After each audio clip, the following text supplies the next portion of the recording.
स्वागत है दोस्तों। आज के मुख्य समाचार में आज देश और दुनिया से कई अहम और बड़ी खबर आ रही है। बात करेंगे हर खबर पर विस्तार से। पहली सूची जारी होने के बाद राजस्थान भाजपा में इस्तीफों की भरमार, अब तक 400 नेताओं ने छोड़ी पार्टी। बात करेंगे इस पर विस्तार से। वहीं अगली बड़ी खबर में आपको बताएंगे एबीपी सी वोटर सर्वे, मध्य प्रदेश, राजस्थान और छत्तीसगढ़ में बीजेपी का सांसदों को टिकट देना क्या कहलाता है। बीजेपी को इन तीनों ही स्टेटों में लगा बड़ा झटका, सर्वे रिपोर्ट में आए चौंकाने वाले नतीजे। वहीं अगली बड़ी खबर में आपको बताएंगे चेन्नई में प्रियंका गांधी की हुकार, कहा महिला आरक्षण विधेयक तत्काल लागू हो, महिलाओं के पास अब बर्बाद करने के लिए नहीं है समय। एक और बड़ी अपडेट, देश के दुश्मन है हिंदू राष्ट्र की बात करने वाले सपा नेता स्वामी प्रसाद मौर्य का एक और बड़ा बयान। तो चलिए देख लेते आज की पहली बड़ी खबर। पहली सूची जारी होने के बाद राजस्थान भाजपा में इस्तीफों की भरमार, अब तक 400 नेताओं ने छोड़ी पार्टी। दरअसल दोस्तों, राजस्थान में 25 नवंबर को विधानसभा चुनाव होने हैं। सत्ता में वापसी की कोशिशों में जुटी भाजपा ने अब तक 200 में से 41 सीटों पर अपने उम्मीदवार उतार दिए हैं। बता दें कि उम्मीदवारों का ऐलान होते ही भाजपा में बगावत का दौर शुरू हो चुका है, जो आमतौर पर हर राज्य में देखा जाता है, लेकिन इस प्रकार का विरोध कभी नहीं देखा गया। प्रदेश में अभी तक कांग्रेस की पहली सूची का इंतजार हो रहा था। इससे पहले ही भाजपा के करीब 400 नेताओं ने इस्तीफा दे दिया है। बता दें कि टिकट वितरण से नाराज कई पदाधिकारी अपना पद छोड़ रहे हैं। कुछ पदाधिकारी तो इस बार उम्मीदवार भी कर रहे थे। टिकट वितरण का सबसे ज्यादा विरोध संचौर में देखा जा रहा है। बता दें, यहां सांसद देवजी पटेल को उम्मीदवार बनाने के बाद संचौर विधानसभा के 8 में से 6 मंडल अध्यक्षों ने इस्तीफा दे दिया है। इसके अलावा सैकड़ों कार्यकर्ताओं ने भी इस्तीफा दे दिया।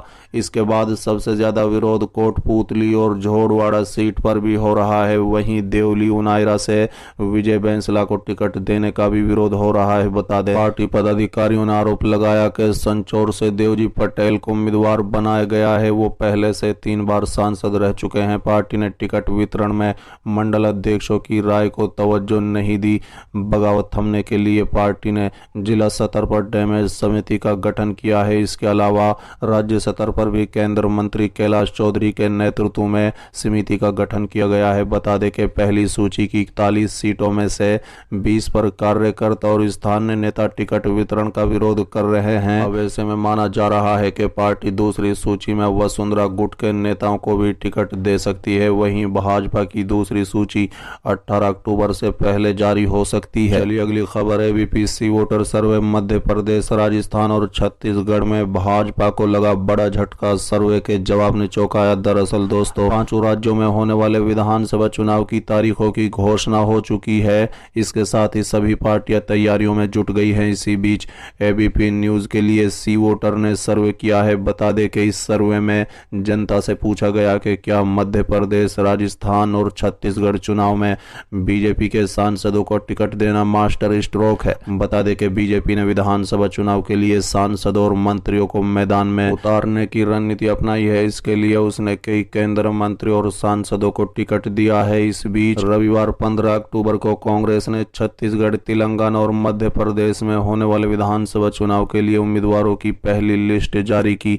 बता दें कि मध्य प्रदेश के 42% लोगों ने बीजेपी के सांसदों को विधानसभा में टिकट देने की रणनीति को मास्टर स्ट्रोक बताया।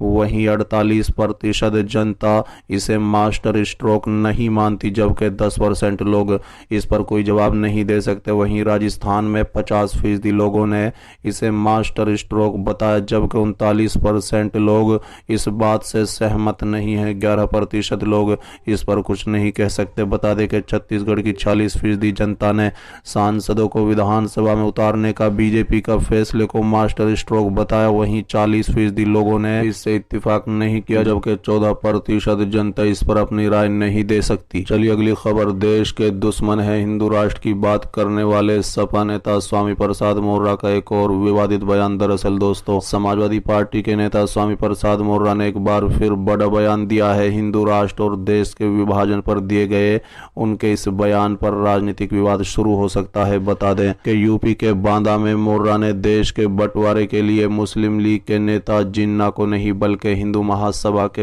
जिम्मेदार ठहराया। साथ ही उन्होंने कहा है कि हिंदू राष्ट्र की मांग करने वाले लोग देश के दुश्मन हैं।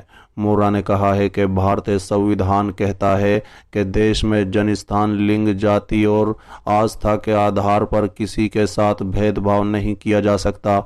एक हिंदू यदि हिंदू राष्ट्र की मांग कर सकता है तो दूसरे क्यों नहीं? जो लोग हिंदू राष्ट्र की बात करते हैं वो देश के दुश्मन हैं। बता दें कि सपा नेता ने आगे कहा है कि बहुत समय पहले हिंदू महासभा ने हिंदू राष्ट्र की मांग की, उसका नतीजा देश के बंटवारे के रूप में हुआ। पाकिस्तान एक अलग देश बन गया।